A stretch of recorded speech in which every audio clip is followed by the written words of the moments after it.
ஆண்டவராய் இயேசு கிறிஸ்துவின் விலையேறப்பெற்ற நாமத்திலே உங்கள் யாவருக்கும் அன்பின் வாழ்த்துக்கள் கூறி இன்றைய தியானத்திற்கு உங்களை தயவோடு அழைக்கிறோம். இன்றைய தியான பகுதி ராஜாக்களின் முதலாம் புஸ்தகம் 11ஆம் அதிகாரம் 1 முதல் 10 வசனங்கள். 1 ராஜாக்கள் 11 1 முதல் 10.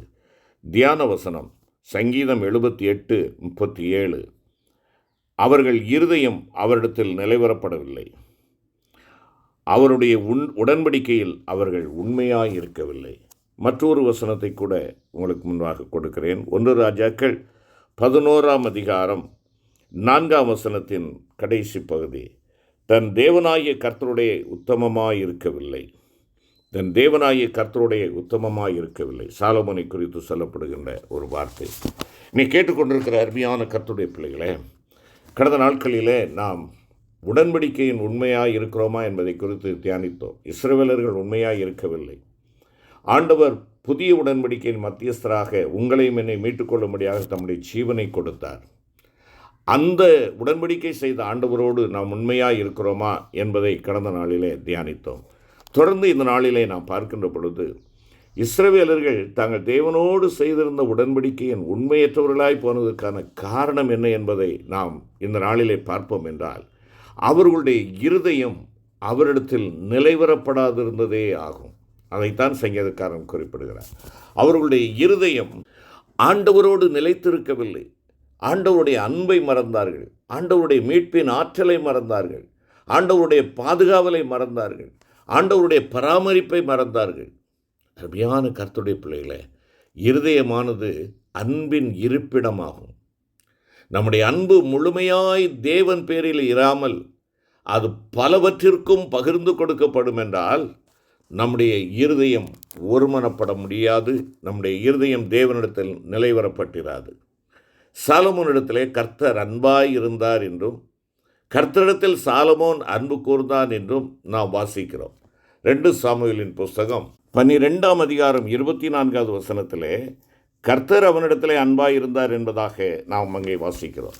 அதே போல் 1 ராஜாக்களின் புஸ்தகம் 3ஆம் அதிகாரம் 3வது வசனத்திலே நாம் பார்க்கின்ற பொழுது சாலமோன் கர்த்தரிடத்தில் அன்பு கூர்ந்தான் என்பதாகவும் வாசிக்கிறோம். இவ்விதமாக இருவருக்கும் உள்ளதான அந்த அன்பு நன்றாகத்தான் இருந்தது. ஆனாலும் நாளடைவில் சாலமோனுடைய அன்பு பல நபர்களுக்கும் அதன் மூலம் பல விக்கிரகங்களுக்கும் பகிர்ந்து கொடுக்கப்பட்ட போது அவன் தன்னுடைய கர்த்தர் பேரிலே கொண்டிருந்த உத்தமமான அன்பை இழந்து போனான். அவனுடைய இருதயம் தேவனிடத்திலிருந்து வழுவி போயிற்று. அவனுடைய இருதயம் அவன் தகப்பனாகிய தாவீதின் இருதயத்தைப் போல தன் தேவனாகிய கர்த்தரோடே உத்தமமாக இருக்கவில்லை என்று 1 ராஜாக்கள் 11ஆம் அதிகாரத்திலே நாம் வாசிக்கிறோம். 1 ராஜாக்கள் 11ஆம் அதிகாரம் 1வது வசனத்தை நாம் பார்ப்போம் என்றால், ராஜாவாகிய சாலமோன் பார்வோனின் குமாரத்தியை நேசித்ததுமல்லாமல் மோவாபியரும் அம்மோனியரும் ஏதோமியரும் சீதோனியரும் ஏத்தியருமாகிய அந்நிய ஜாதியாரான அநேக ஸ்திரீகள் மேலும் ஆசை வைத்தான் என்பதாக அங்கே சொல்லப்படுகிறது. ஆசை தேவனை விட்டு பிரித்தெடுக்கப்படுகிறது. 3வது வசனத்தில் அவனை குறித்து சொல்லுகின்ற பொழுது ஏராளமான, அதாவது 700 மனையாட்டிகளும் 300 மரமனையாட்டிகளும் இருந்தார்கள். அவனுடைய ஸ்திரீகள் அவன் இருதயத்தை வழுவி போக பண்ணினார்கள். அந்த பெண்கள் அவனுடைய இருதயத்தை சாகடித்தார்கள் என்று தான் சொல்ல வேண்டும். வழுவி போக பண்ணினார்கள் என்பதாக நாம் அங்கே பார்க்கிறோம். 4வது வசனத்திலே பார்க்கின்ற பொழுது அவனுடைய இருதயம் தேவனாகிய கர்த்தருடைய உத்தமமாக இருக்கவில்லை. காரணம், அவனுடைய செயல்பாடுகள். தேவன் பேரில் கொண்டிருந்த அன்பை அவன் விட்டுவிட்டு அந்த அன்பை பெண்களுக்கு கொடுக்க அவன் ஆரம்பித்தான். ஆகையினாலே அவனுடைய இருதயம் அவன் தகப்பனாகிய தாவீதின் இருதயத்தைப் போல தன் தேவனாகிய கர்த்தருடைய உத்தமமாக இருக்கவில்லை என்று சொல்லி ஆண்டவருடைய வார்த்தை சொல்லுகிறது. என்னை கேட்டுக்கொண்டிருக்கிற அருமையான சகோதரனே, சகோதரி, அன்பான கர்த்தருடைய பிள்ளைகளே, நம்முடைய இருதயம் கர்த்தரோடு நிலைவரப்பட்டிருக்கிறதா? நாம் முழு இருதயத்தோடும் அவரில் அன்பு கூறுகிறோமா? நம்முடைய முழு சிந்தையோடு, முழு பலத்தோடு, முழு ஆத்துமாவோடு ஆண்டவரிடத்திலே அன்பு கூறுகிறோமா? இல்லை என்றால் நம்முடைய அன்பை உலக பிரகாரமான மாம்ச இச்சைகளை நிறைவேற்றுகிறவர்களுக்கு பகிர்ந்து கொடுக்கிறவர்களாக நாம் காணப்படுகிறோமா? சற்று நாம் யோசித்து பார்ப்போம். உன் முழு இருதயத்தோடு நீ அவரில் அன்பு கூறுவாயாகில் பலவிதமான சோதனைகள் உன் வாழ்வில் அனுமதிக்கப்படும் போதும் உன்னுடைய இருதயம் அவரையே பற்றி கொண்டிருக்கும். கிறிஸ்துவின் அன்பை விட்டு எந்த வல்லமையும் உன்னை பிரிக்க முடியாது. ஆம், அவரோடு நிலைத்திருக்கிறவர்களுக்கு கிடைக்கின்ற சிலாக்கியம் அது.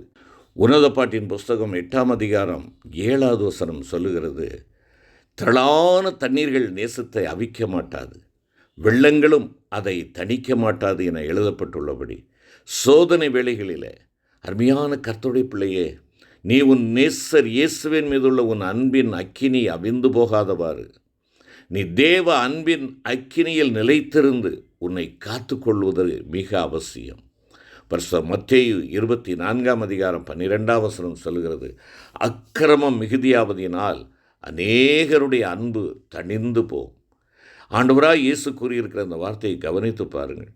நீ சகிக்க வேண்டிய அக்கிரமங்கள் மிகுதியாகும் போது அவர் மீதுள்ள உன்னுடைய அன்பு தணிந்து போகாதவாறு தேவனுடைய அன்பிலே நீயும் நானும் நம்மை காத்துக்கொள்ள அவருடைய தயவை நாம் நாட வேண்டும். அவரில் நிலைத்திருக்கிறவர்களாக, அவரில் நிலைவரப்படுகிறவர்களாக நாம் இருக்க வேண்டும். யாக்கோபு 1ஆம் அதிகாரம் 12ஆம் வசனம் சொல்லுகிறது, சோதனையை சகிக்கிற மனுஷன் பாக்கியவான், அவன் உத்தமன் என்று விளங்கின பின்பு கர்த்தர் தம்மிடத்தில் அன்பு கூறுகிறவர்களுக்கு வாக்குத்தத்தம் பண்ணின ஜீவ கிரீடத்தை பெறுவான் என்பதாக நாம் பார்க்கின்றோம்.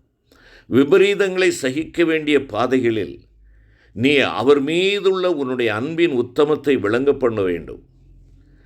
நம் மீது தாம் அன்பு வைத்த நிமித்தம் தமக்கு விரோதமாக பாவிகளால் செய்யப்பட்ட விபரீதங்களை சகித்த அவரையே நீங்களும் நானும் நினைத்து கொள்ள வேண்டும் என்பதாகத்தான் சத்தியவசனம் சொல்லுகிறது. அவருடைய பரிசுத்தமான தூய அன்பு நம்முடைய உண்மையான அன்பை உரிமை கோருகிறது என்பதை நீங்களும் நானும் உணர்ந்து கொள்ள வேண்டும்.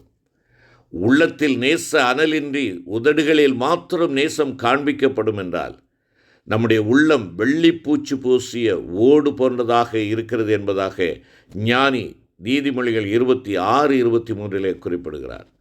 உன் உள்ளம் அவரிடத்தில் நிலைவரப்பட்டிருக்கும் என்றால் நீயும் நானும் அவரோடு செய்த அன்பின் உடன்படிக்கைகளும் நிலைவரப்பட்டிருக்கும்.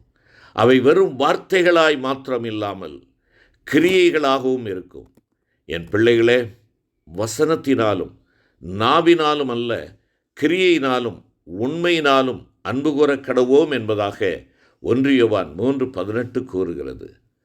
அருமையான கர்த்தருடைய பிள்ளைகளே, என் அன்பு சகோதர சகோதரிகளே, தேவ பிள்ளையை நீ தேவனோடு செய்திருக்கும் உடன்படிக்கைகளில் நிலைத்திருக்கக்கூடாமல் அவ்வப்பொழுது அவற்றினின்று வழுவி போகிறவளாக நீ நானும் காணப்படுகிறோமோ, ஆண்டவருடைய சமூகத்திலே ஓடி வருவோம்.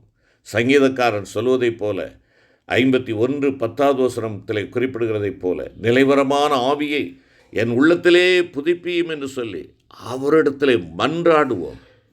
ஜெப ஜீவியத்தின் மூலமாக நாம் மிகுந்த மன உறுதியை பெற்று நம்முடைய உடன்படிக்கைகளில் உண்மையாய் நிலைத்திருக்கத்தக்கவர்களாக அப்பொழுது நம்மால் செயல்பட முடியும். அப்பொழுது நம்முடைய நேசர் இயேசு கிறிஸ்துவின் மேலுள்ள அன்பு நிமித்தம் வேறு எதையும் இழந்து போவது நமக்கு கடினமாகவே தோன்றாது. என்னை கேட்டுக்கொண்டிருக்கிற அருமையான தேவனுடைய பிள்ளையே, கிறிஸ்துவின் அன்பு நம்மை நெருக்கி ஏவிக்கொண்டிருப்பதால் அவருக்காக நாம் எதையும் தியாகம் செய்ய முன்வர வேண்டும். கிறிஸ்துவ நிமித்தம் வரும் பாடுகளில் நாம் பிரியம் கொள்ளுவோம். பாடுகளை கண்டு பதுங்கிக் கொள்ளாதே.